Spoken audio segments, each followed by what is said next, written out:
What's happening, Ronnie? Not much. It's good to see you. How are you? I'm doing well. How are you today? Good, thank you. So Awesome. let me ask where you are. Are you stateside or are you in Europe still? No, I'm in Spokane, Washington at the moment. This is our final night of rehearsal for the Revolutions Live tour. We start tomorrow, April 1st, and the show begins in Spokane. So I'm in Washington. Yeah, well, congratulations. All these number one songs. Like it's crazy. When you guys first started, did you ever imagine the success and the embracement of so many fans when you got things started so many years ago with Shinedown? It's interesting. A really, really good friend of mine once told me that you'll get your whole life to do your first album. And if that album is successful, you'll get about 6 months to do your next one. And that's kind of what happened to us in a lot of ways. Why I say that is from the beginning to where we are now, in this band, Shinedown, we have one boss. It just happens to be everybody in the audience. So over the years, I think that we have constantly maintained such a high level of respect for the fan base, which is Shinedown Nation. They're ultimately the ones that have given us this platform. We try to do our best to never make the same record over and over again and never write the same song twice. Our audience also allows us to evolve. And especially for people like yourself and everyone in terrestrial radio, and how we look at things. We're rock and roll to the bone, but ultimately we're influenced by so many different styles, and you can hear that in our albums as they evolve. But the number ones, and it's interesting. I look at that and I'm overwhelmed by it. Sometimes I can't even think about it, because if I think about it too much, it will. I have to bring myself back down to reality. I often tell people the guy that you see on stage for 2 hours a night, that guy is very specific for what he's there to do.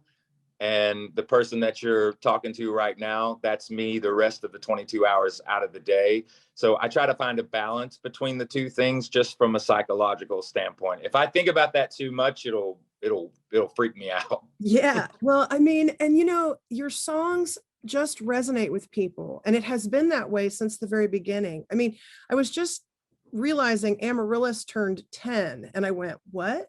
Like, I feel like that album's new, and it's the same with all of your records. And now with Planet Zero, it's Yeah. cool. You guys are going to be in town the day after the album drops. Yeah. So it comes out on the 22nd. You'll be here playing at the Schott on the 23rd with Pretty Reckless Right. and Monte.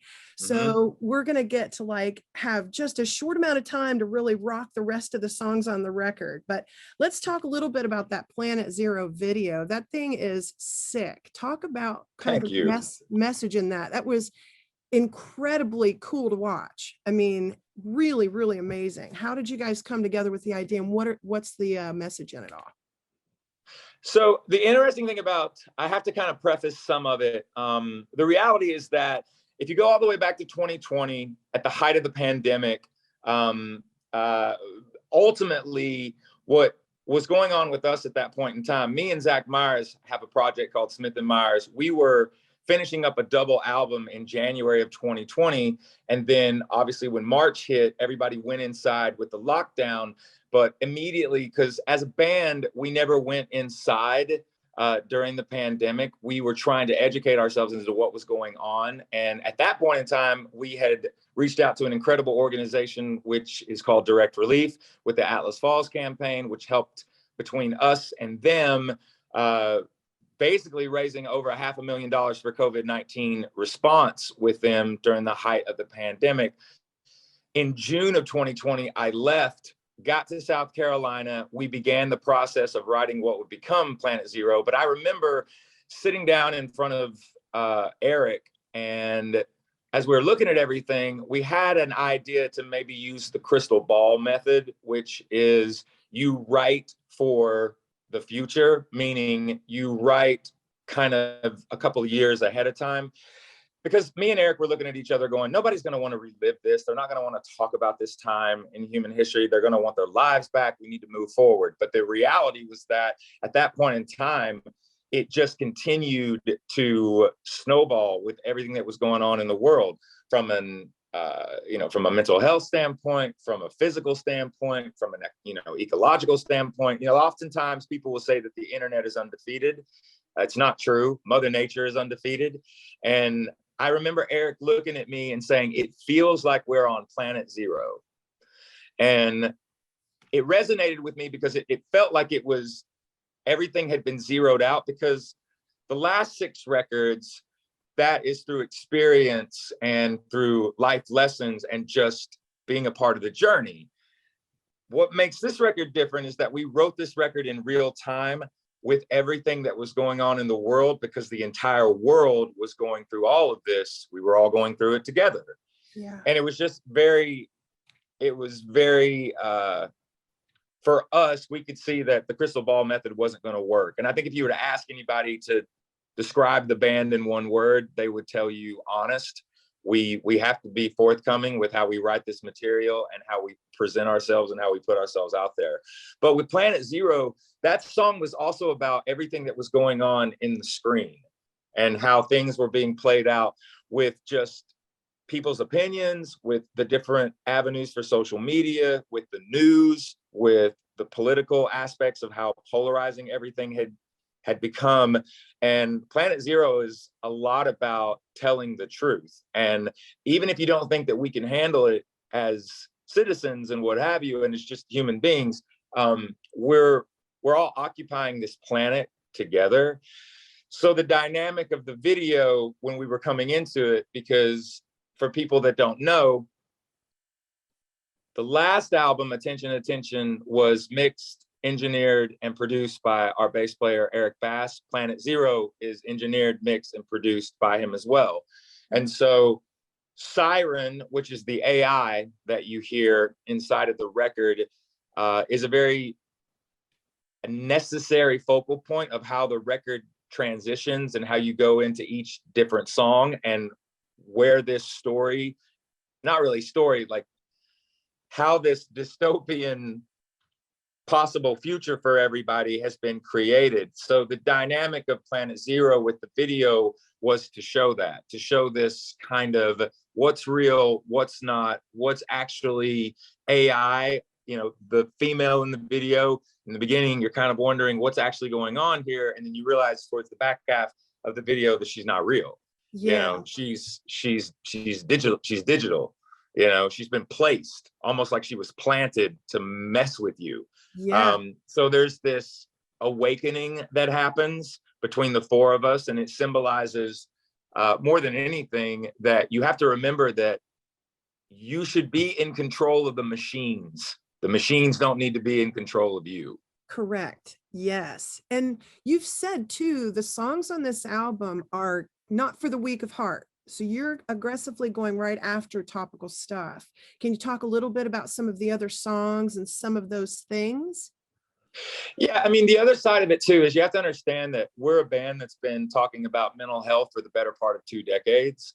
And the reality for us too is there is a lot of frustration on the record. There's a lot of questions on the record. There's a lot of anger on the record. The record's very ferocious.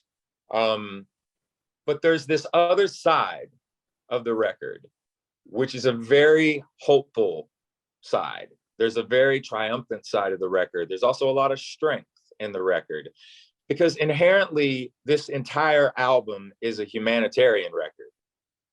And why I say that is because I still believe in people. I still believe in our society. I believe that human beings are inherently good, and that we want to see each other survive and be fulfilled and to succeed. That was another dynamic. The only way we were able to write this record is we were out in the real world during everything that has transpired in the last 2.5, going on 3 years. In the real world, people weren't trying to destroy each other. That's not what we saw. In the real world, we saw people lifting each other up. We saw people trying to be there for one another. And it's the human condition. if that makes any sense. A lot of this record is built around, I know what we've been through, I know what we've been able to overcome, but what does the future actually look like for us? And the only way that we could even have a future is that we ultimately have to unite with one another. And from a political standing inside of the album, which is something that we are not known for doing, but we felt like we had to do it on this. In government, not necessarily with other countries, I'm speaking particularly in America, representatives are exactly that. They're representatives of the people. Yeah. They're not God. And so there's more of us than there are of them. And I do think that there are people in politics that, once again, are inherently good, and they actually are looking at the big picture. We have a saying in Shinedown that we have to kind of keep very close to us, which is, it cannot always be when it is convenient for you. And the other side of that is, you need to make it about the painting. Don't make it about the painter. You have to look at the big picture. And that's a lot of what the record is about. The power struggle with people that represent us is ridiculous. I mean, sometimes that power goes to their head, and it can be a little frustrating sometimes. So, you know, you talked about how when you guys were out, I'm thinking of the Smith and Myers tour and how you did the kind of like the drive-in sort of setup. You had one here in Columbus, and I was there, and it was a lifesaver. I mean, to be out amongst for us too. Yeah, I mean, you guys, the show was so amazing. I mean, there were people in tears with joy because, I mean, I'm going to cry thinking about it. I mean, it was just so needed, and everybody was kind of at their cars, and we were all hanging out together, and we were like, yeah, this is so great. So whoever came up with the idea, I'm so grateful. And so many people around here were too for that tour, because it was a lot of fun. You guys were very uplifting, hopeful, and positive, and it was perfect timing for that. Yeah, honestly, I got to give a lot of credit to, was actually a comedian that started doing that early on in the pandemic with the drive-in shows. Me and Zach did about 22 drive-in shows in 2020. And at the back half of the year, we actually did 10 shows in a bus in December of that year. But there's a comedian named Bert Kreischer. Yeah. And he's really, really good. You know, he's part of the Joe Rogan family, you know, Tom Segura, that whole group of people, Ari Schaefer. He's in the Russian mob. Yeah. Love Bert Kreischer. Yeah. Yeah. But he was the first one that went out there and did that. And so we were like, okay, well, if he can do that, and it was easier to do it with Smith and Myers. We couldn't have done it with Shinedown. It would have been a little bit too much because there would have been too many people involved in it at that particular time. But yeah, it was just about getting out there and doing it so that we could really show people that it could be done. Obviously, we wanted to get back to everybody being close and everyone being together again. But what we were trying to do was give people a mindset of, hey, I know we're having to navigate this right now, but we can still be together, even if we have to socially distance at that point in time. Using cars was the easiest way to do that. Yeah. But people have got a lot of ingenuity. I was blown away with the fact that there were so many flatbed pickup trucks because they would turn around and they would back in. And so you could have up to 6 people in a truck bed, as long as you were like 6 feet apart from the other cars. Right. So people have ingenuity. They were able to get out there. I mean, we had 800 and there was one show we do, I believe it was in Philly. There was like 820 something cars. And if you don't know what 820 something cars looks like, it's nuts. Well, I remember the one you guys did here in this Westland Mall parking lot that we have on the west side. They had aerial shots of it, and it was really cool because you could see all the automobiles were exactly a certain space apart, and it was just really so organized. It was ridiculous. Like, I have OCD, so I was super excited about that. But just the show itself was just really, really cool to be able to be around other people and celebrate music again. And I couldn't think of a better group of guys to do it with. So thank you for that. Thanks for, I remember that show also. Thank you for what you just said. We appreciate that. We also appreciate you. But I remember that show specifically because the staging company that was doing all the shows for everybody, they laid it out in such a cool way. They had video that was awesome. The lighting rig was killer. They didn't skimp on the PA. It was a huge PA. They really, they put their money where their mouth was on that. We had a great time when we did that show. So with Planet Zero, and you guys are getting ready to get out there and get this tour going and all that stuff. And right now you guys are lined up to be the most touring band of the year, it looks like. I mean, you have this tour coming up where you're going to be here in April. And then you've got stuff through the summer, and then the fall you just announced with Jelly Roll. I just talked to him yesterday and we were talking about you. And I said, well, it's funny because I'm going to be speaking with Brent tomorrow. And we were talking about karaoke.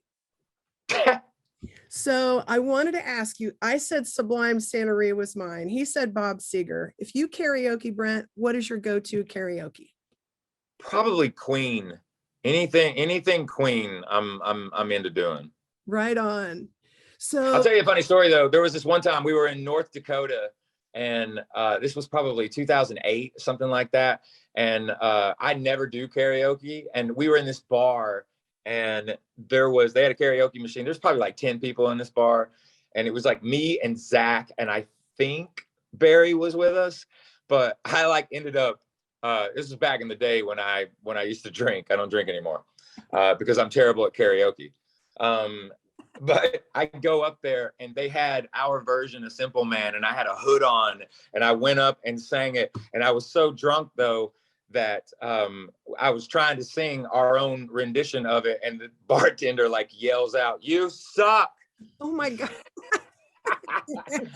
That's awesome. So, yeah, it was pretty funny actually. But if I'm in the right headspace, and there's a karaoke machine there, and I'm in the room, it's probably Queen. Queen it is. Well, I told him, I said, well, next time you both are in town or around, we'll have to find a little dive bar and do some karaoke. We can hood up, or at least you guys can, and we can get that going. I look forward to that, actually. Yeah, those are just the fun things, the taverns and whatever.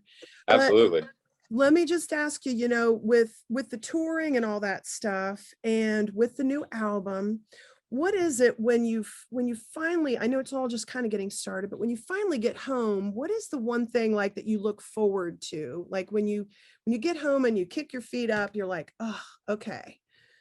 I mean, is there something that you look forward to when you do get home from all that touring, or things you miss from home besides your own bed? So I'm going to tell you something. I'm an anomaly when it comes to the rest of the guys that I'm in a band with. We all have families, but I don't actually own a home. So I have lived in hotels pretty much my entire life, or at least the duration of the last 20 years. I have been a gypsy by every account. But the thing is that I had a house in 2011. I owned it in California from about 2011 to 2016. And then I sold it to a family of 4 because I was never in the home. And so I've been on the road and living in and out of hotels since roughly 2016. But when I do go home, and home is where your heart is in the way that I look at things, and where my heart is with my 14-year-old son who is in Florida. So I'm with him 90% of the time. When I'm off the road right now, I'm in Florida with him, but there's definitely no kicking up my feet and hanging out, because having a 14-year-old is a roller coaster ride. He's a great kid, but when I'm home, I'm dad. Yeah, he's got you busy, and he's got me busy. Looking at the angle well, you've been gone for a while, so now it's our turn. Right. And the other thing too is he has me and his mother are really, really close, and she has a son with another man, and we're very much a blended family. And we spend holidays together. We ring in the new year together. We try to always be with one another when I'm in Florida. And, the reality is that as these boys are getting older, there's a responsibility that we have as we're co-parenting the three of us, really. And, that's something that I don't take for granted, that I'm able to, when I am off the road, that having that stability for our kids is a big deal, because I've never made it about me. Like when I'm home, and the cool thing too is my son just doesn't really care that his dad is in a band, because it's never been about me when I'm home. And he's very much into sports. He's an awesome basketball player. He looks like he's got some pretty significant game. And we're, a lot of basketball practice, a lot of just trying to get him, locked into his schoolwork. School in this day and age is not like school when I was a kid. It's way different. Yeah. They demand a lot more responsibility of the kids at a younger age. And just trying to keep him focused and on point, make sure that we're guiding him and his brother in the right direction. And I'll tell you, that's a smack of reality too, when you're out on the road and you have all those people cheering and chanting and singing your lyrics, and then you get home and the kids like, don't care about that. We're going to go do this, Yeah. Then dad hits and you're like, yeah, focus, man. The reality of it all. Let me ask you quickly, and then I'll let you run, because I've been kind of hogging your time. I could talk to you. No, it's all good. If there was somebody that you could collaborate with that you maybe haven't already or haven't discussed it, who would you like to maybe collaborate with? What would be one person? Living. Yeah. Oh, no. Living. You know what? Either way. I mean, I've always said this, if I could ever just hang out and sit for a day with Otis Redding, if he could kind of come back for a little while so I could sit, because I'm heavily influenced by Motown. Otis Redding, Al Green, Sam Cooke, Percy Sledge, Marvin Gaye, Nina Simone, Ella Fitzgerald, Billie Holiday. Those artists mean a great deal to me. Alive, he's getting ready to. I'd love to work with Metallica. That'd be super, super rad. But I'd really love to work with Bruce Springsteen. And I know that Elton John is finalizing his farewell tour right now. It would be awesome to spend an afternoon with him. That'd be great. Yeah. Oh my God, Elton John, that would be really amazing. I could just hear your collaboration already, I mean, yeah, really great choice. And a little bit more current. I'm such a huge fan of Turnstile, which is a band that's just exploding on the scene right now. And I've been a huge supporter and a big fan of Spirit Box. So more modern artists, I'd love to do something with Spirit Box. It'd be awesome to do something with Turnstile. Yeah, Spirit Box. Amazing. That's the husband and wife. Yeah.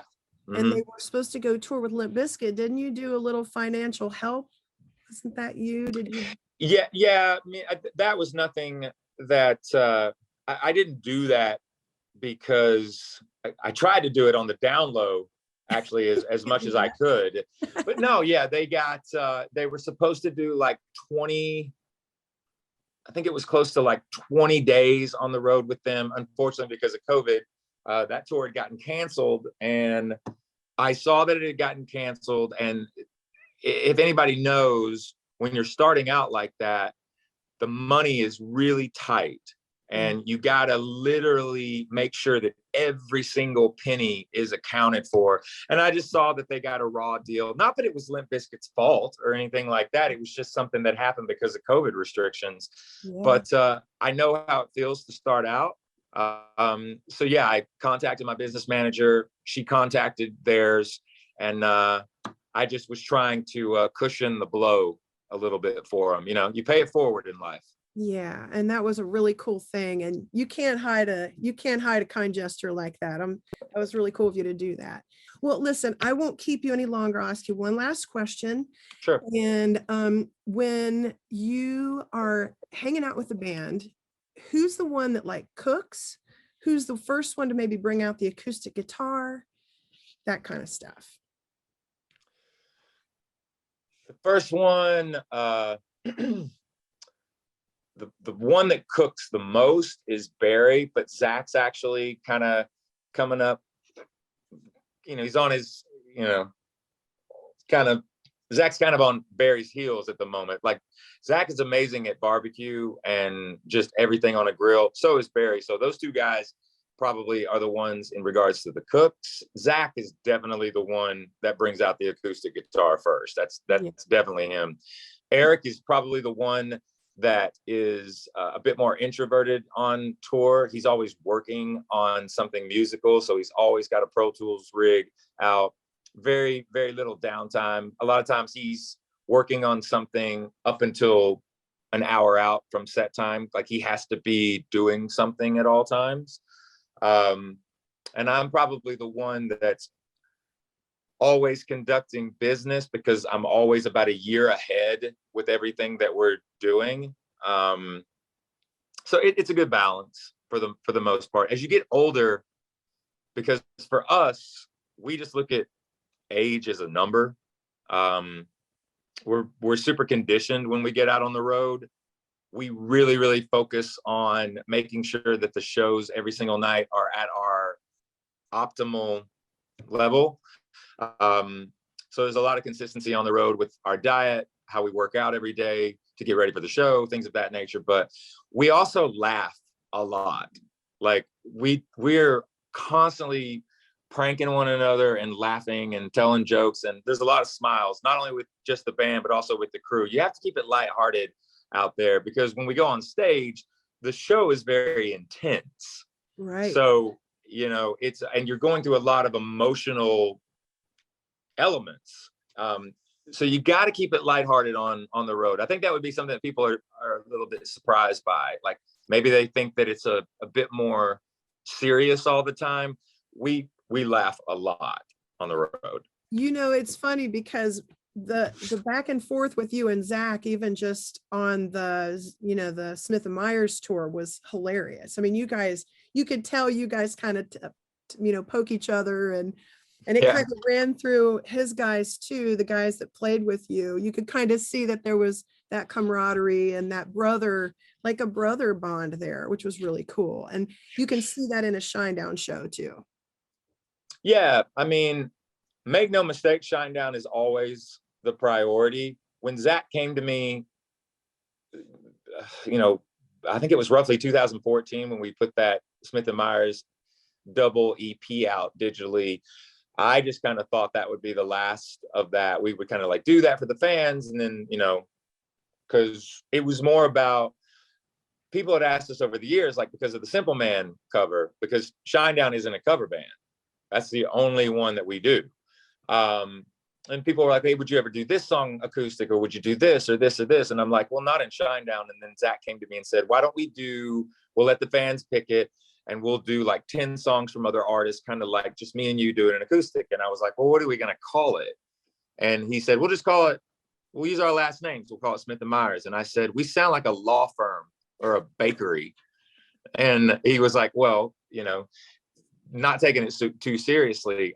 Never in my wildest dreams would I imagine that, like, years later we would do a double album with 10 brand new covers and then 10 original songs. So that was a fun project to do. Everything happens for a reason. We were so lucky. If I think about the pandemic and when it started, and that we were working on that double album, and then we literally were able to kind of work that project during a pandemic while we were writing, the 7th studio record for Shinedown. But the machine has been turned on though now. Yeah. So yeah, it's all Shinedown all the time now. It was a year that you guys played Louder Than Life, and it was pre-pandemic.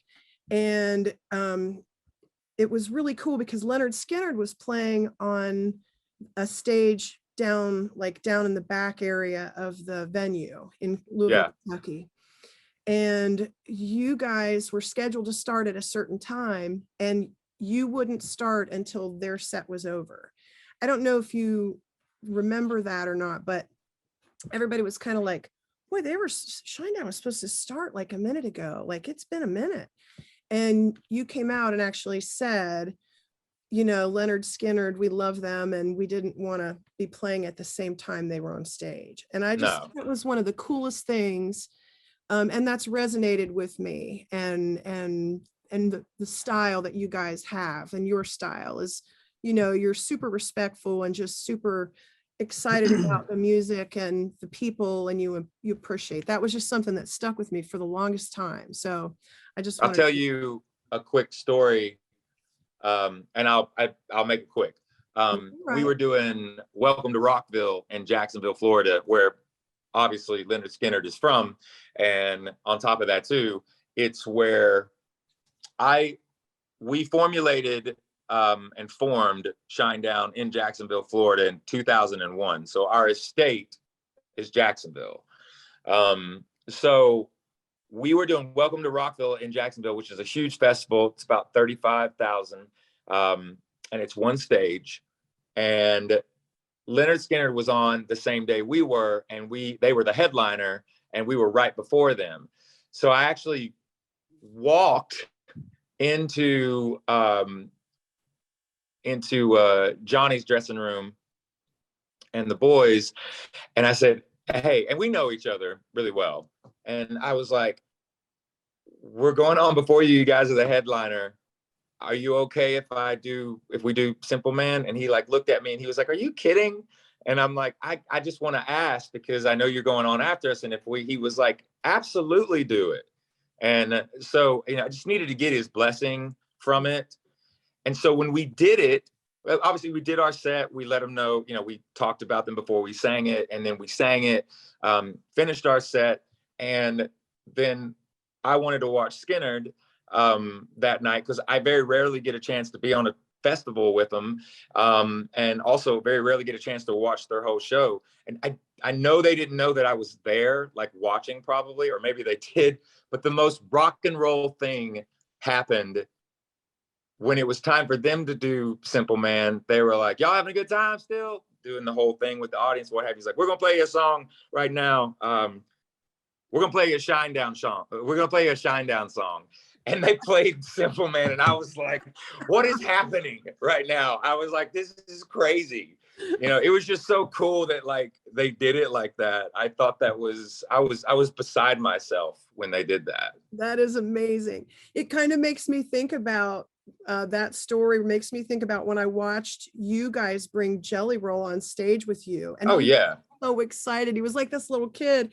You must have had like a videographer there kind of following you guys around, and he's on stage and he's singing harmonies with you, and then he backs away and he's like a 5-year-old. He's like, oh my God, look at this shit, you know, like it was the neatest thing to see his excitement, you know, and to know that you guys are fans of him. It was just really, really neat.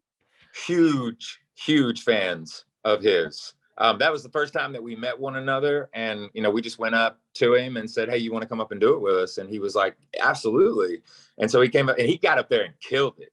Yeah. And you know, but that was super fun. Like, I have so much respect for that guy. He has a very interesting story, and how he is doing what he's doing independently, and how he's presenting himself out there. And the fact that it's not about genres with him. He comes from the entire spectrum. He comes from a country world. He comes from a rap world. He comes from a hip hop world.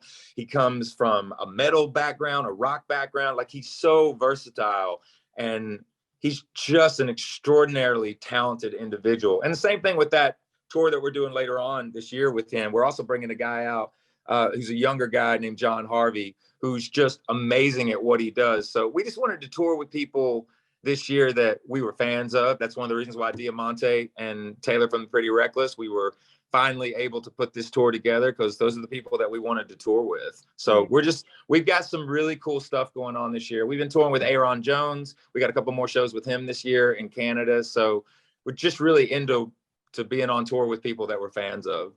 That is going to be so great. I mean, you know, he even said, he goes, I have been a fan of Shinedown's forever. And he just is one of those guys, you know, he just he's like, I can't believe this is happening. So that's pretty cool. And the bill with Pretty Reckless and Diamante, those ladies are so talented. Those bands are so talented. It's going to be such 100%.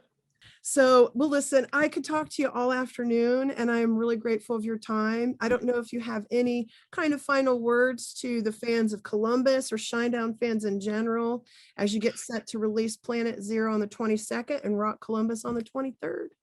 Absolutely. Just thank you for allowing us to be ourselves and do what it is we do. We love and appreciate all the support from all you guys and girls. And we're super excited to bring you this massive show that we've been working on for the better part of 8 months and to see it be brought to life. So we'll see you at the show. Sounds fantastic. Thank you so much for your time. You're I look welcome. forward to it. Have a Thank you, great dear. rest of your day. You're welcome. You too. Thank you. Bye. Bye.